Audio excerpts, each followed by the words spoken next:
जी मैं इस वक्त इस्लामाबाद जुडिशल कॉम्प्लेक्स के करीब मौजूद हूँ, जहाँ कुछ देर कबल ही शदीद शेलिंग की गई और इस्लामाबाद पुलिस का ये दावा है कि ये जो शेलिंग है वो जो है मुजाहिरीन की जानिब से शुरू की गई। साथ साथ मैं ये भी बताती चलूँ कि इस वक्त जो है जुडिशल कॉम्प्लेक्स के अतराफ़ में पथराव भी जारी है, जिससे बच के शेलिंग और पथराव से बच के हम लोग यहाँ पर रिपोर्ट कर रहे हैं। शेलिंग बहुत ज़्यादा जो है वो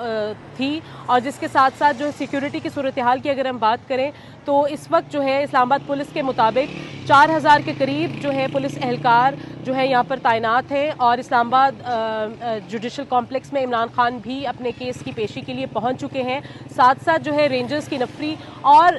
एफसी के जो एहलकार हैं वो भी तैनात हैं बहुत बड़ी तादाद में। इमरान खान को जिन्होंने एस्कॉर्ट किया, क्योंकि जो इस्लामाबाद के टोल प्लाजा पर रोक दिया गया था जिन कारकुनान को, उसके अलावा मकामी जो कारकुनान हैं, पीटीआई सपोर्टर्स हैं जो कि इस्लामाबाद के रावलपिंडी के मकामी अफराद जो हैं वो कॉन्वॉय की सूरत में इमरान खान के साथ या इमरान खान के जो है काफिले के करीब जो है उनको उन्होंने एस्कॉर्ट किया अदालत तक और अब इस्लामाबाद में अदालत में जो है इमरान खान पहुंच चुके हैं।